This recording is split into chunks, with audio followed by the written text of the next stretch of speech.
In this world, there is real evil. In the darkest shadows and in the most ordinary places. These are the true stories of the innocent and the unimaginable. For Romie Holguin, this is the beginning of a trial of sanity. A dark entity attacks her in her own home. With the help of paranormal investigators, she discovers a gateway inside her house and another one inside her mind.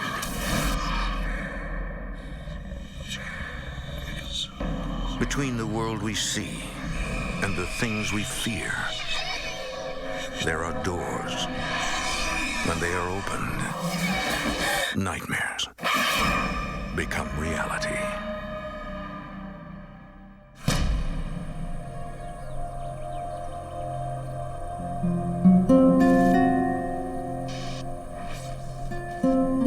Nearly a century before Tucson, Arizona became part of the United States, Spanish missionaries came looking for souls to convert. Today, their influences are still felt here. Proof that the past is never completely dead and buried.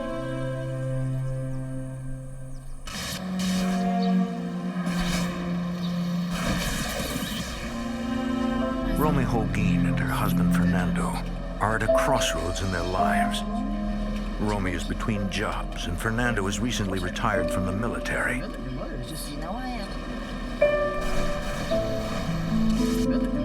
They have 4 children and are staying at Romie's mother's house while they search for a new home. One day, they decide to explore a new neighborhood. Romie senses that she is being pulled towards something. I noticed this house that had like overgrown weeds that was very run down. I said, I want to look at that house.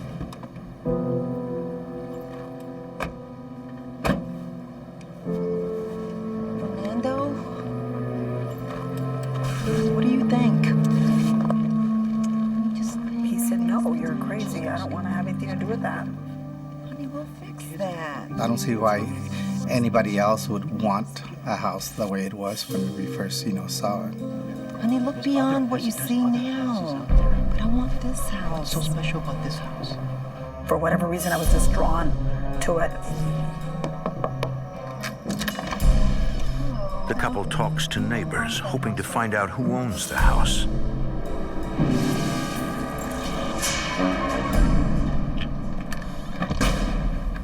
They learn that it is abandoned. No one ever stays there very long. That night, Romie begins making calls to locate the owner. For some reason, she is obsessed with the prospect of buying the abandoned house.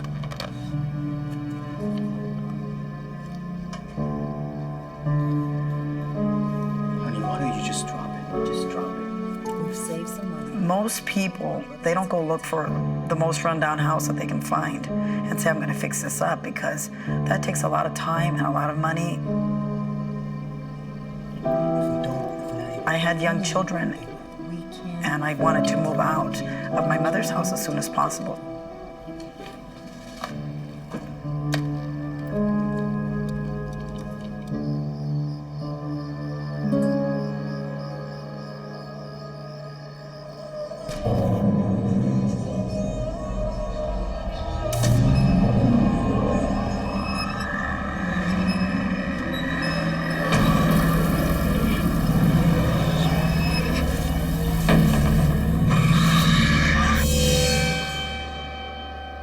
A recurring nightmare has haunted Romie since childhood. I was really scared that I kept having it, and that I didn't understand why I kept having it. I thought it was kind of trying to give me a message, and if I didn't understand, that I was going to keep having it.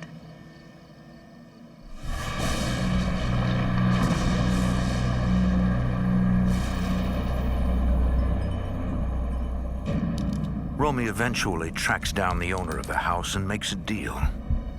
Honey, we can get the house. I've gone over my bills. You really want this? Yes. My brother's ready to start the Her construction. brother was a carpenter, so he said, yeah, it's a doable thing. So that's what made us, decide to go ahead and get it. Okay. After months of renovations, the Holguin family moves into their new home.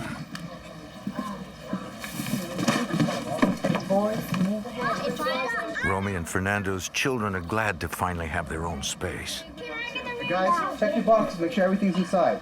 Everything's here. Did you open them inside? Everything's in there? Yeah, everything's in here.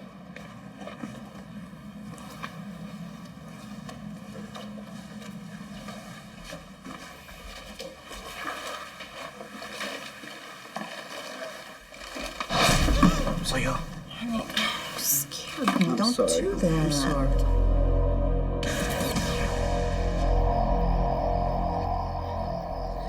After nightfall, several members of the family are awakened by faint noises. Veronica and Angelica think they hear their brothers talking at the other end of the hall.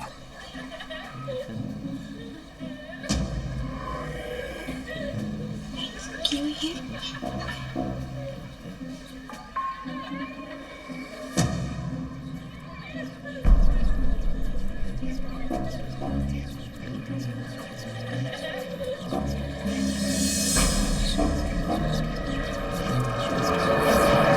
What are you doing? I'm not doing anything. I'm back here. I look behind me and she's standing behind me and I'm thinking, oh no. What's in the bathroom?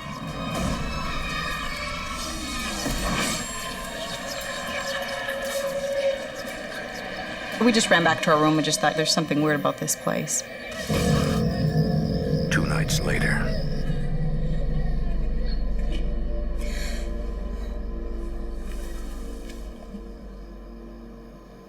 I could sense that someone was there.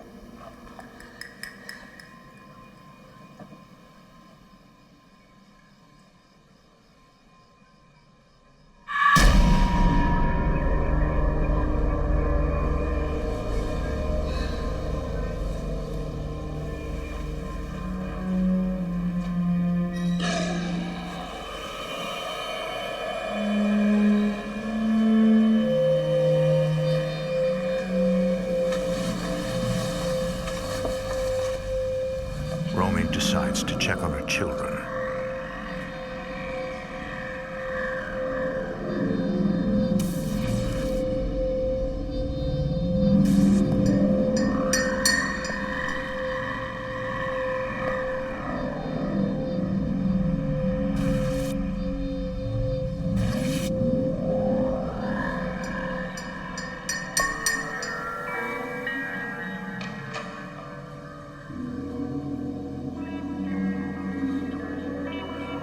They were sleeping.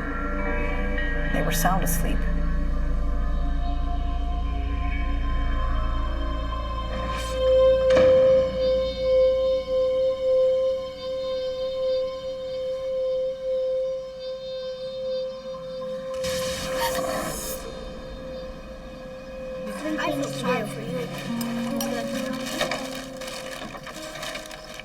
I didn't want to tell anyone Why, huh?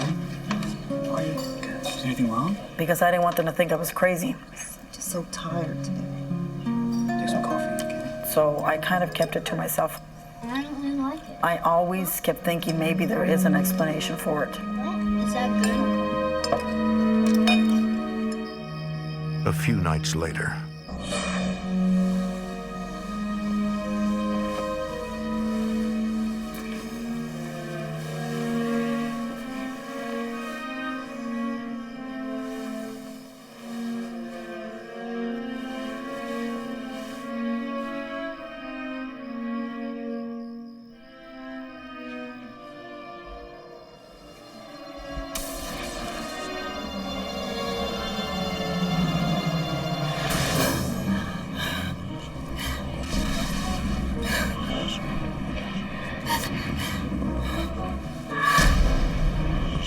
I was paralyzed.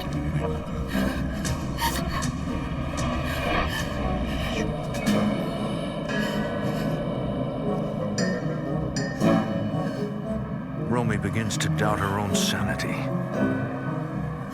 She assumes that the things she sees are all in her mind.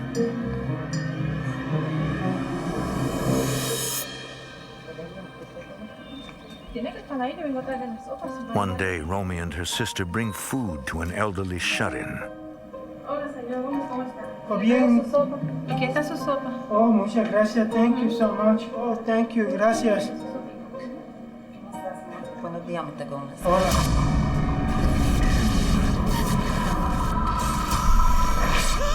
There's a black spirit in your house. The moment that he shook my hand, I'm sorry. he said, "There's a spirit that lives in your house." Please sit down. Please. I don't even know him and never had seen him or anything. The man says that he is a clairvoyant. Usted ha tenido estar viendo He tells un hombre Romie not to be scared and suggests that she follow the dark spirit to find out what it wants. Have you followed him? I said, "No, I don't care what he wants. I don't want to go there."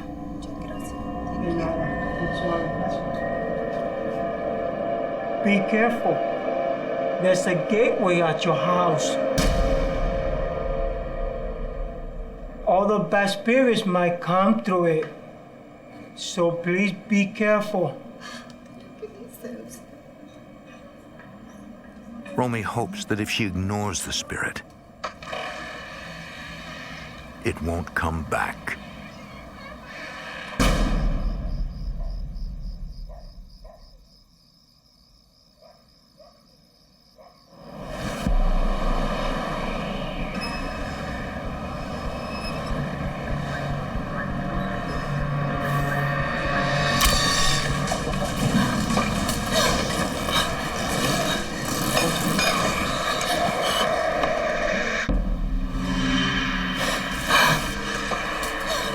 Something supernatural attacks Romie Holguin in her own bedroom. Fernando, wake up! Fernando, wake up! I was just so scared. I felt as if though dead people were trying to contact me. I had an uncle that would always say, "You should never fear the dead. It's the live ones that'll, hurt you." But I beg to differ. Fernando tries to be supportive, but he is unsure what to believe. It was kind of hard because there was really nothing I could do other than just listen to her and try to comfort her.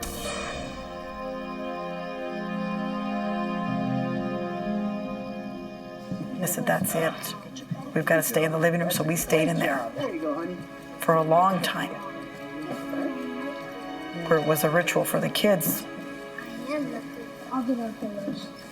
There you go, guys. I just felt better if we were all together. I just felt that I could protect them.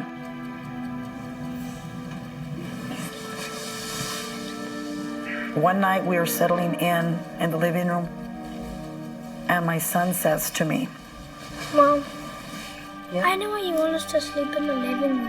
What are you talking about, baby? Because of the man in black. when he said that to me, I literally started crying and felt really ill. Come on, baby. If I saw it, it was okay, but I didn't want anything to happen to them.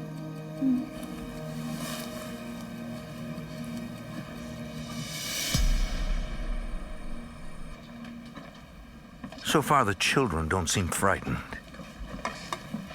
Man in black, I can't take a chance. You're scared. But Romie cannot ignore the likelihood that her house is haunted. Every single day. Told my wife that if she was that scared, that we should just, sell the house and move. This is our home. I know, but after this, no. But she told me that she would never sell the house. Fernando, we are not moving out of this house. We have to move out of this. After this. Romie believes that she alone is the target of whatever haunts the place. We are not leaving. You're scared yourself. The family cannot afford to move, Think about it last time. so she decides to silently endure her restless nights as long as her children remain safe. Romie's very, very strong-minded, strong-willed, and she never showed like she was really scared, but I think that was so that the children wouldn't be scared themselves.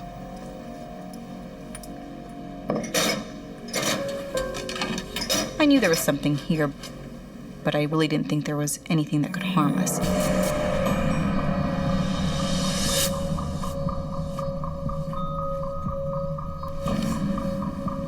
Soon after, Romie feels something tugging on her as she sleeps.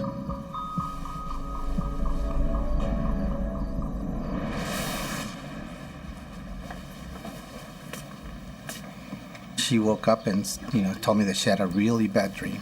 I made this last night. I said, I mustn't have been feeling so well last night. No, something's not right. I just felt like I kept moving.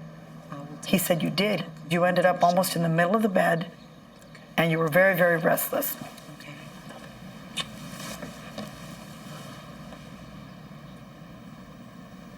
I was on my way to work, so, I left it at that.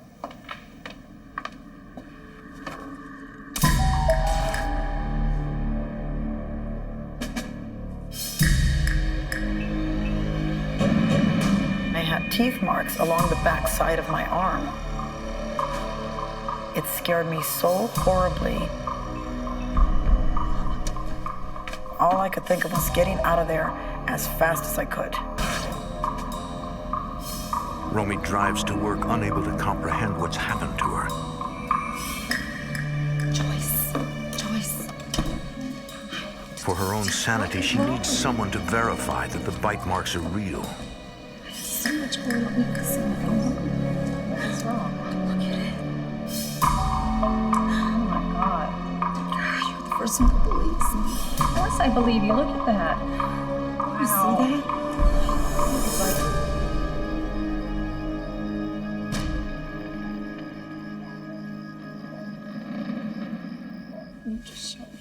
Later that night, Romie shows the marks to her husband. Fernando, look at this. The bite mark was really big. Something attacked me in the middle of the night. You could still see him, and that was maybe about 8-9 hours later. We're leaving this house. That was when he first realized that this is something that's really serious, that it really is real. We gotta leave this house. Once again, the family sleeps in the living room. They continue to do this for the next 6 months. Early one morning,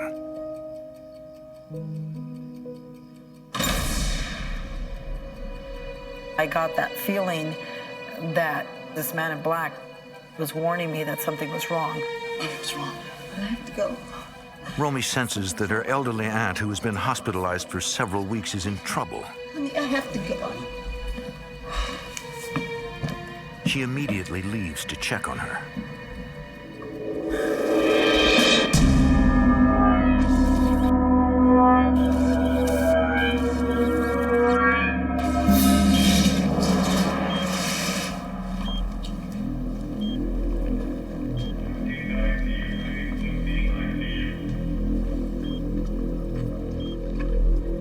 Aunt Nina? Why did you take so long?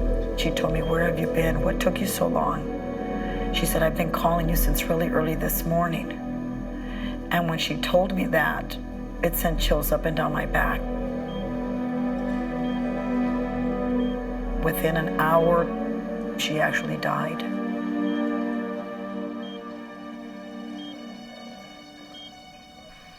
The death of her aunt horrifies Romie.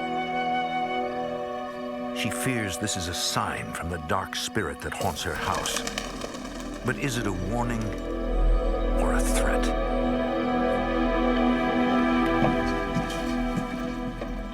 So what can you tell me exactly about the previous owners? One afternoon, when a neighbor comes to visit, Romie learns the details of the house's sordid past.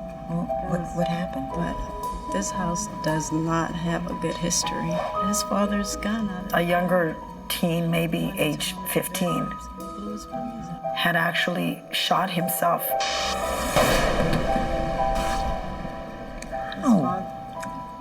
The father came home and found him shot Father and his son, they lived here. and then hung himself. Here? I think it was a couple of years. For the first time, Romie has a possible explanation for the things she's seen. Had a lot of trouble at school. Kids pick on him. I was afraid that history might repeat itself. That's what scared me.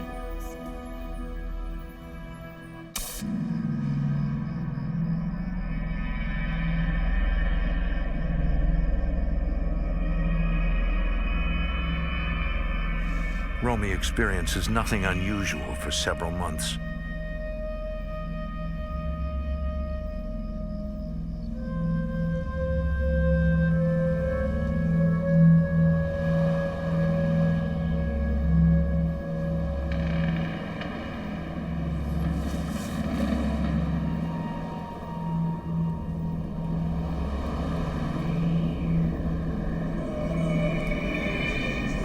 The room went ice cold. I could feel like a swirl of ice cold. They're just going around me. I could almost hear the wind.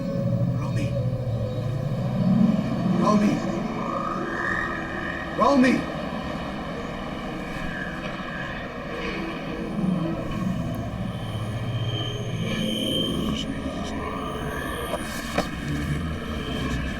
Jesus, you hear me? Get out of my house! Do you hear me? Get out of my house! The only thing I told her was that she was having a really bad dream, but I didn't tell her about what had happened because I didn't want to scare her any more than she was already. Are you okay? It's okay.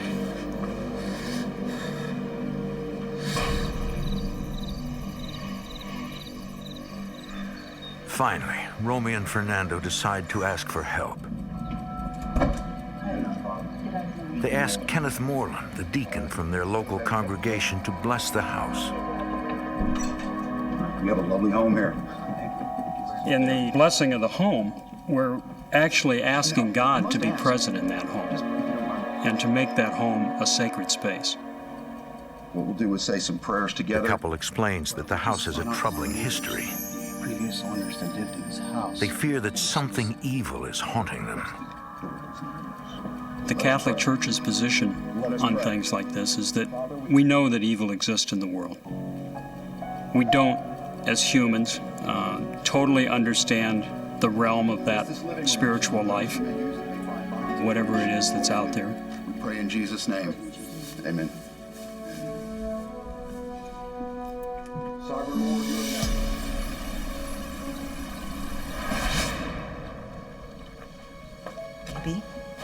Go to bed. Okay.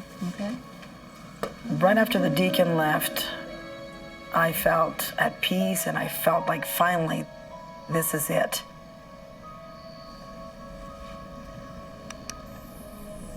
It was just starting to get dark.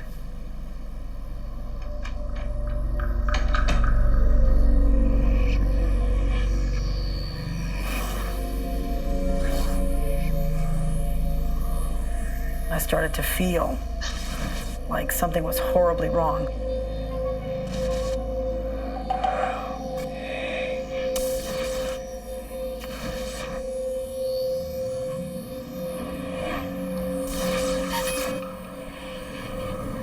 I don't know if whatever the deacon did just made them stronger at that moment. Who knows? It was so frightening.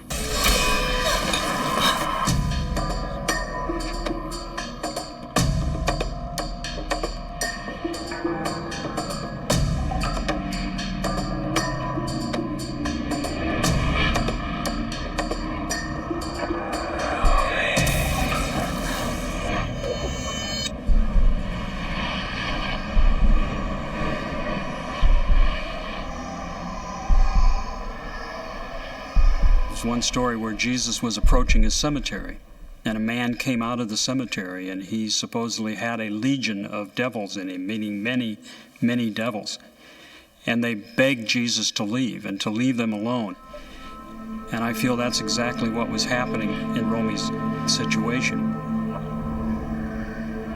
We had taken goodness into Romie's home and asked for the presence of God to be there. And whatever that presence was that was there didn't like that.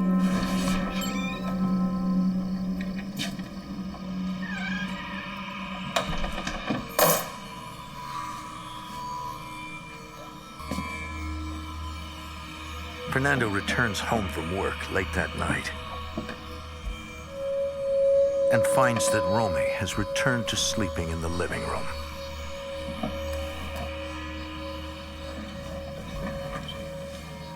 Hi, baby. Honey, how you doing? Good. How are you? Good. I'm just good. I'm tired. Everything okay since we had the house blessed? Yes. It's quiet, actually.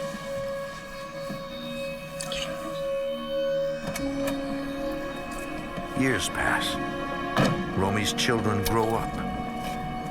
And Romie herself becomes a grandmother. Her frightening encounters have become less frequent. She and Fernando remain in the house. Alec, here's your lunch, baby. She takes care of her grandson Alec while his mother Veronica is at work. Michael don't want me to eat this. Alec begins speaking to an imaginary friend in Romie's house. Alec, honey, who's Michael? Is it a boy with you? He calls his friend Michael and claims that Michael sometimes tells him what to do. I kept thinking that maybe he was just making it up. Michael want me to go upstairs. As the months went on, he interacted with it so much that I had to come to the conclusion that he was actually interacting with an entity. Veronica, I'm concerned about him. What about? Romie tells her daughter that she believes something might be exerting an unnatural influence on Alec. Mom, don't worry about it. All kids have imaginary friends. Veronica. I really didn't think about him being harmed. I just kind of thought of, what in the world are people going to think of our family? First my mom sees things, and then here my son's starting to see them also.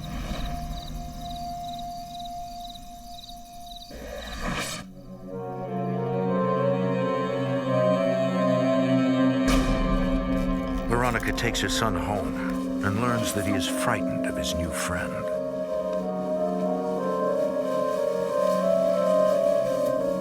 Mom, I'm scared. He didn't want the door closed. He didn't want to be in any room alone. There's nothing to be afraid of. Just turn the light on.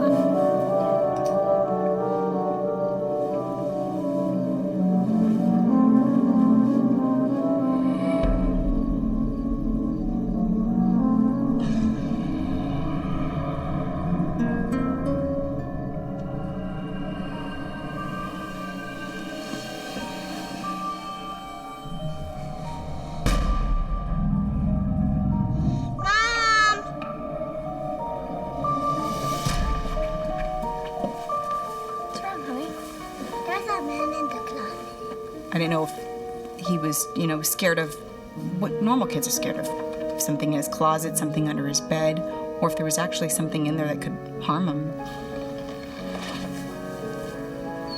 There's no one. Because he's my kid, I'd like to just put him in a little glass box and make sure nothing bad ever happens to him. But it's not something that I can control.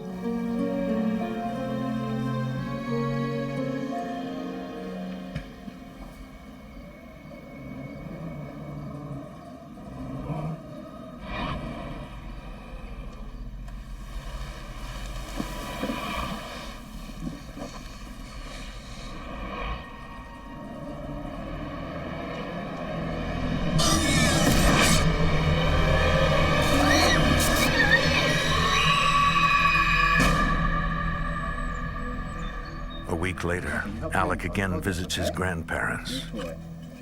We're doing a remodeling, and we were upstairs. I was with my grandson, and we were coming back down the stairs. all of a sudden, it just went tumbling.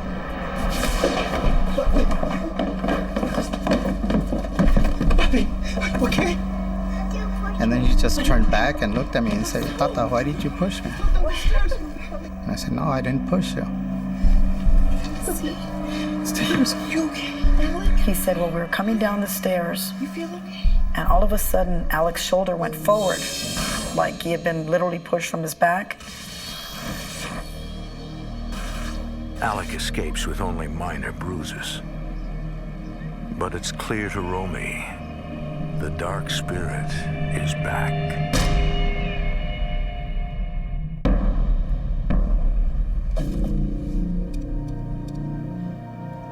Yes, hi, is this Amy Allen?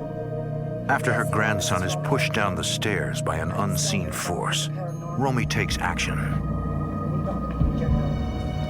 I couldn't handle myself being attacked, but now my grandkids were involved. Romie contacts a professional paranormal investigator who she heard on a local radio program. Investigator Amy Allen visits Romie's house. Her case was very intriguing. It was kind of a state of emergency because people were getting hurt. I feel something here. The first thing Amy notices are nearby radio and TV towers, which emit high levels of electromagnetic energy.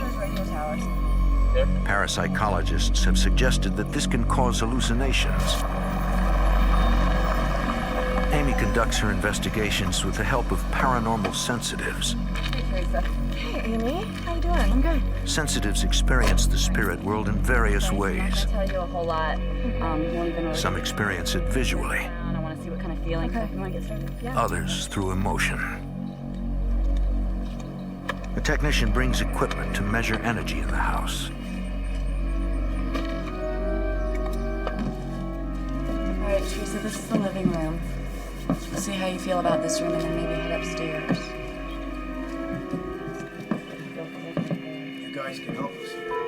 I wanted one of three things to happen: for them to prove and hope that I was crazy, You know what? or that they would get rid of whatever was You there, guys would wait outside. and thirdly, that it wouldn't harm my grandson. No, what would be best? If you guys can wait outside. Thank you. Amy asks Romie and Fernando not to speak with the sensitives about the case. You know what? I need you to get some readings. I'm getting some strong vibes. They must approach their investigation without any preconceptions. The readings are really high. We're very scientific and we want only the facts, and we have to control this as much as possible. Yeah, your readings are abnormal high. The team takes baseline energy readings using an electromagnetic frequency meter. This will provide a point of comparison for detecting energy fluctuations during the investigation. Teresa has the ability to sense the presence of spirits and their emotions.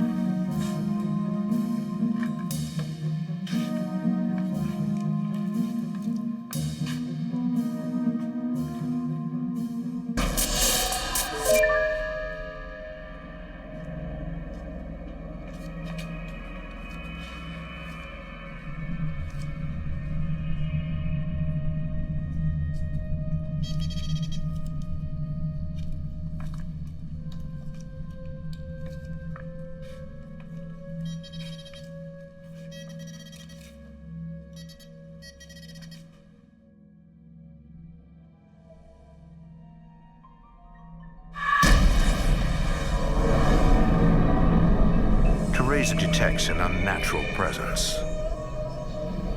She couldn't really make any kind of direct contact with him or get a story off of him. Teresa leaves. A second sensitive, Rosalinda, arrives to investigate using a different type of extrasensory perception. Rosalind is a psychic knower, which means that she sees pictures in her mind's eye. Something really, really bad.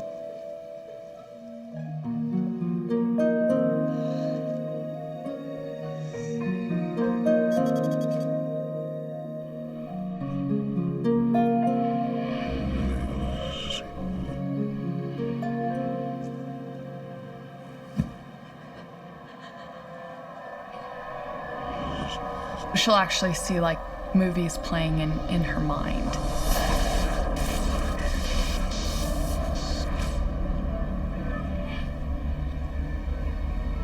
What she was seeing was Romie. Because the environment there is so high with the electromagnetic field, it's actually absorbing living energy and then playing it back.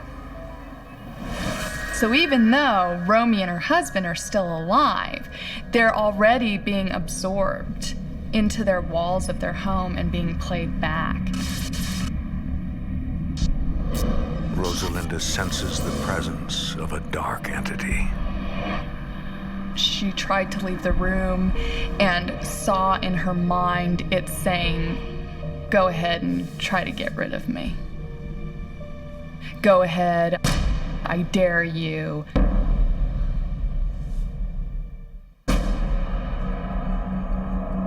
Paranormal investigators are convinced that a dangerous entity has invaded Romie's home. The investigators plan to spend the night there to gather more information. While the investigators set up in another part of the house, Romie suffers through a particularly restless night.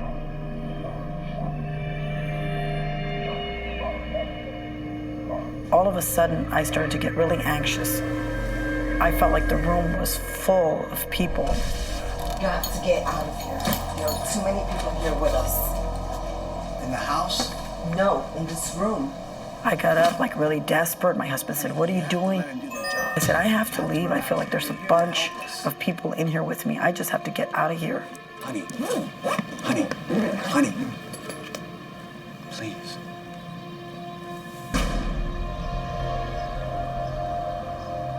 The next morning, the sensitives share their experiences with Romie, Fernando, and paranormal investigator Amy Allen. I think Romie has some sort of psychic ability. What we are looking for is a correlation between the different types of sensitives. Yesterday, when I was touring the house, I felt a very dark presence in the bedroom, but it was a very strong presence. I had the same experience too, except Teresa and Rosalinda both describe encounters with a dark figure. I saw very dark images. Romie confesses that she's been seeing the same thing for years. When Amy hears this, she theorizes that Romie herself is sensitive to the spirit world. She said to me, "I don't know how you live here." She explained that there was portals in the house, 2 of them to be exact, that were like a doorway to the other side. Spirits that you're hearing are coming and entering through those portals. That is something that you will find with people who are sensitive, that they may have some kind of vortex or a doorway for the dead. Basically what happens is they're attracted to the sensitive that resides in that location, and this doorway is formed so they can try to make contact with the sensitive that's living there. So I think that the spirits that you're hearing coming and going and the voices are actually Now, the spirits coming. I felt like it was all turned around. Not only did I have problems with my grandbaby dealing with this and myself dealing with this and the house being haunted, now I had one extra thing to deal with. We just need to really go over our data some more. Your own personal strength can get rid of all these spirits and ghosts in here, okay? So I'm gonna show you how to Rosalinda burn shows the Romie sage. how to perform a ritual Break off some cleansing of the sage house. and put it in this dish. You're gonna burn it and just She wait. burns sage and sprinkles holy water around windows and doorways. Corners of your house. So Romie could also take on a sense of being proactive in the situation and taking care of what was going on and gaining some control herself.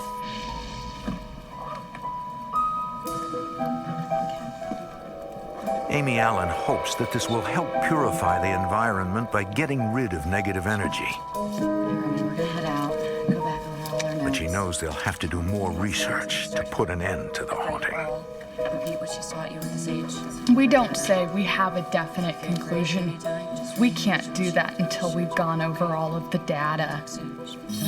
People think that when they have investigators come to the home, this person's gonna solve all of my problems right here, right now, today. And unfortunately, that's not how this works.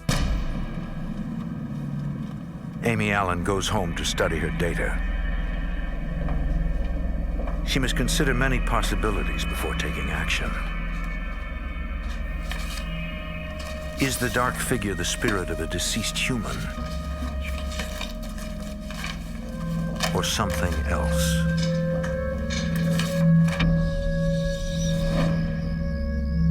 A few weeks after the initial visit, Amy Allen returns to Romie's house to perform her own meditative cleansing. She sets up in Romie's bedroom where the most violent events have taken place. I wanted to see, can I do anything spiritually about this situation? I'm a physical medium, which means that I make contact in a physical sense.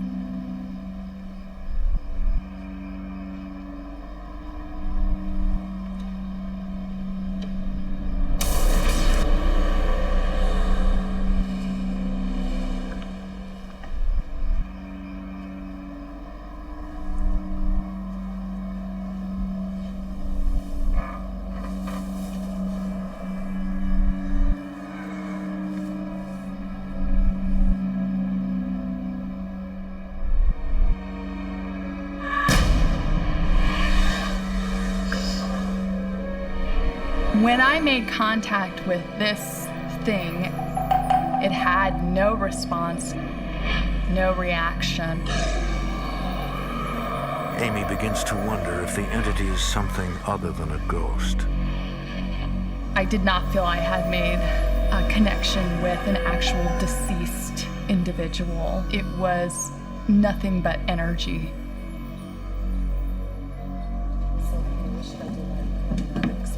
If you experience anything that causes you fear, I want you to repeat the blessings with the holy water and tell the spirit to leave.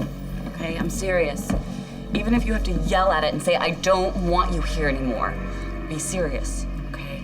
That should help you out. All right, you'll be fine.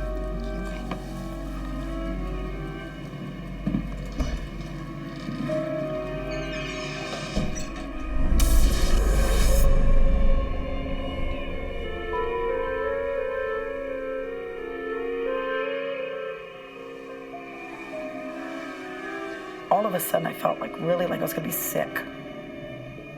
I'd never felt so horrible.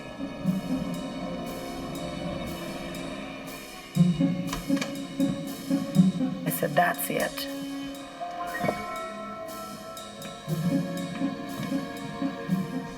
I went back in there finally and I said, I am not gonna let you intimidate me.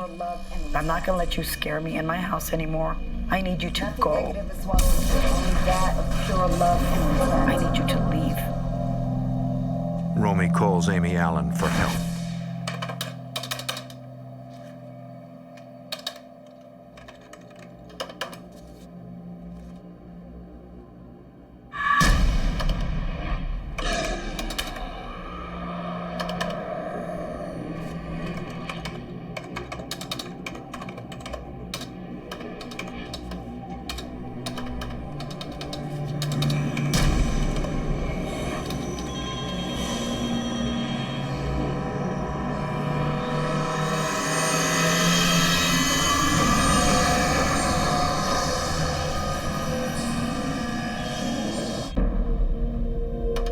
In the midst of a haunted house investigation, a dark entity appears in the home of paranormal investigator Amy Allen.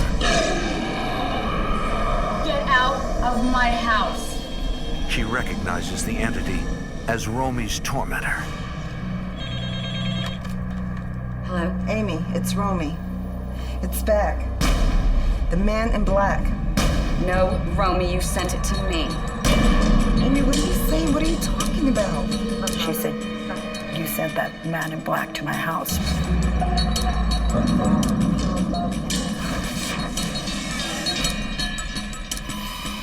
Amy suddenly realizes something quite extraordinary. The dark entity is not a ghost at all.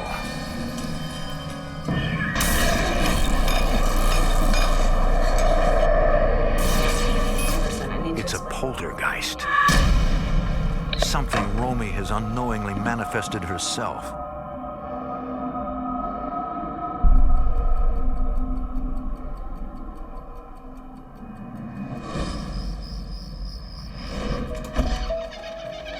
It was like a huge puzzle, and I had all these facts, and I'm like, it's Romie.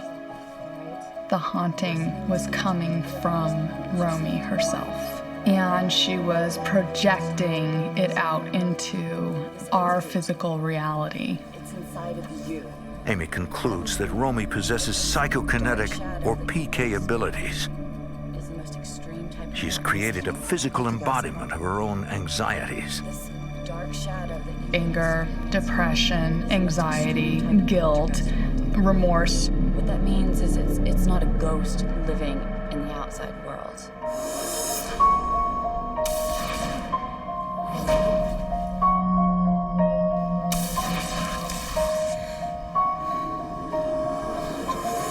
the most extreme type of poltergeist haunting. Romie, because she's in charge of the family, couldn't allow herself to really experience these emotions. This entity is inside of you. What she ended up doing, without her even consciously being aware of this, was to project her emotions out. This consciousness took on its own dynamic force. It's almost like I'm beating my own self up, technically.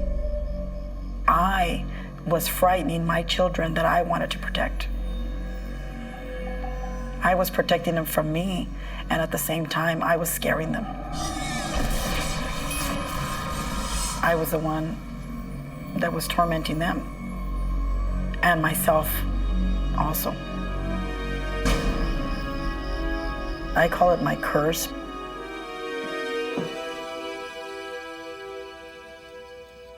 Today, Romie and her family live in relative calm. But they still occasionally struggle with both the spirits that haunt their home and the poltergeist that torments Romie. I would like to control this in a way where I could do good and not evil.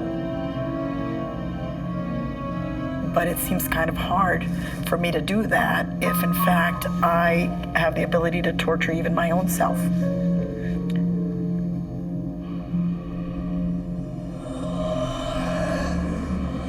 If she doesn't deal with her abilities and get a handle on her energy and all of these things, it could come back as it was before, or even worse.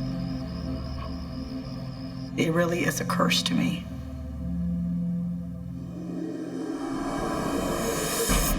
One thing I found in common with all PK manifestations is that the person needs to have counseling, some type of therapy where they can vent their emotions in a safe, positive space with someone who's not going to judge them or be upset with them, where they can literally unleash all of these emotions that they've kept repressed. So therapy is consistently a recommendation in these cases.